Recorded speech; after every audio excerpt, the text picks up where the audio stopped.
بسم اللہ الرحمن الرحیم۔ کتاب کا نام ہے نہج البلاغہ، کلمات کسار نمبر 194۔ وقال علیہ السلام یقول متى اشفی غیظی اذا غضبت احین اعجز عن الانتقام فیقال لی لو صبرت ام حین اقدر علیہ فیقال لی لو عفوت۔ جب غصہ مجھے آئے تو کب اپنے غصے کو اتاروں؟ کیا اس وقت کہ جب انتقام نہ لے سکوں اور یہ کہا جائے کہ صبر کیجئے، یا اس وقت کہ جب انتقام پر قدرت ہو اور کہا جائے کہ بہتر ہے درگزر کیجئے؟ دیکھیں ماشاءاللہ ہر انسان یہ خود سوچ سکتا ہے کہ کتنی زبردست بات ہے، کتنا اخلاق کی بلندی کا مقام ہے کہ جب ہم انتقام لے سکیں لیکن انتقام نہ لیں۔ بہت پیارا پوائنٹ ہے۔ اللہ تعالیٰ ہمارے دلوں کو اتنی وسعت عطا کرے، ہمیں اتنا حوصلہ، اتنی بلندی اخلاق عطا کرے کہ اگر ہم انتقام لے بھی سکتے ہوں تو اس وقت انتقام نہ لیں۔ ظاہر ہے جو انسان انتقام لے ہی نہیں سکتا تو وہ کیا کرے گا، لیکن جب ہم انتقام لے سکتے ہیں اس وقت بھی نہ لیں۔ کلمات کسار نمبر 196 نہج البلاغہ۔ وقال علیہ السلام لم یذهب من مالک ما وعظک، تمہارا وہ مال اکارت نہیں گیا جو تمہارے لیے عبرت و نصیحت کا باعث بن جائے۔ جو شخص مال و دولت کو کھو کر تجربہ و نصیحت حاصل کرے تو اسے زیاں مال کی فکر نہ کرنا چاہیے اور مال کے مقابلے میں تجربے کو گراں قدر سمجھنا چاہیے، کیونکہ مال تو یوں بھی ضائع ہو جاتا ہے مگر تجربہ آئندہ کے خطرات سے بچا لے جاتا ہے۔ ایک عالم سے جو مالدار ہونے کے بعد فقیر و نادار ہو چکا تھا پوچھا گیا کہ تمہارا مال کیا ہوا؟ اس نے کہا کہ میں نے اس سے تجربات خرید لیے ہیں جو میرے لیے مال سے زیادہ فائدہ مند ثابت ہوئے ہیں، لہذا سب کچھ کھو دینے کے بعد بھی میں نقصان میں نہیں رہا۔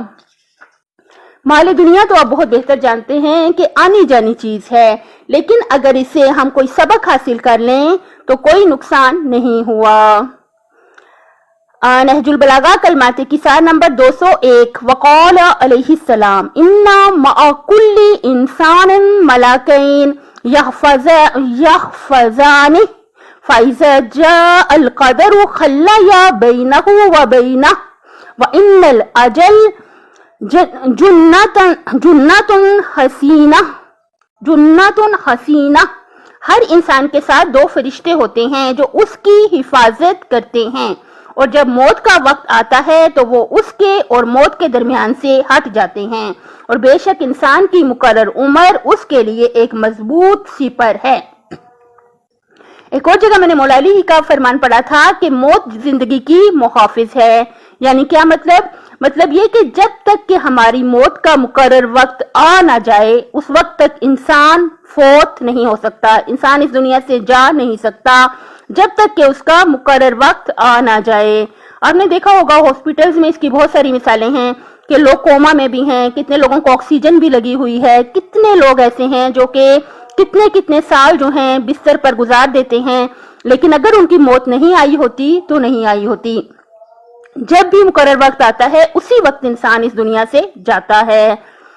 اللہ تعالیٰ سے بھیک مانگ کے التجا کرتے ہیں، اللہ تعالیٰ نے ہماری جتنی بھی زندگی لکھی ہے وہ سب جو زندگی ہے وہ ہم صحت و تندرستی کی حالت میں اور ایمان کی حالت میں اور اللہ کی رضا پہ چلتے ہوئے، صراط مستقیم پہ چلتے ہوئے اپنی زندگی کے دن خیر خیریت سے پورے کریں۔ اللہ تعالیٰ ہمیں دنیا والوں کی محتاجی سے دنیا والوں کا اللہ تعالیٰ ہمیں ہرگز بھی محتاج نہ کرے، اور اللہ تعالیٰ ہمیں صرف اپنا محتاج رکھے، اور ہرگز بھی اللہ تعالیٰ ہمیں برے لوگوں کا محتاج نہ کرے، دنیا والوں کا ہرگز بھی ہمیں اللہ محتاج نہ کرے۔ اللہ تعالیٰ ہمیں صحت و تندرستی کے ساتھ زندگی عطا کرے جتنی بھی اس نے لکھی ہے، ہم ایمان پر قائم رہتے ہوئے انشاءاللہ اللہ تعالیٰ ہمیں ایمان پر قائم رہتے ہوئے زندگی دے، اور ایمان پر قائم رہتے ہوئے اللہ کی رضا میں آخر سب نے اس دنیا سے چلے ہی جانا ہے۔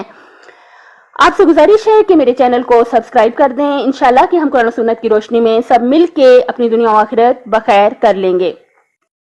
اپنے ماں باپ کا بہت زیادہ خیال رکھا کریں، اور اللہ تعالیٰ کا کروڑ ہا شکر، ہم شکر ادا نہیں کر سکتے، اللہ تعالیٰ کا کروڑ ہا شکر ہے اللہ تعالیٰ نے ہم گنہگاروں کو اتنی توفیق عطا کی کہ ہم مولا علی علیہ السلام کے فرامین کو پڑھیں اور سنیں اور بیان کریں، اور اللہ تعالیٰ سے بھیک مانگ مانگ کے التجا کرتے ہیں کہ اللہ تعالیٰ ہمیں عمل کرنے کی بھی توفیق عطا فرمائے۔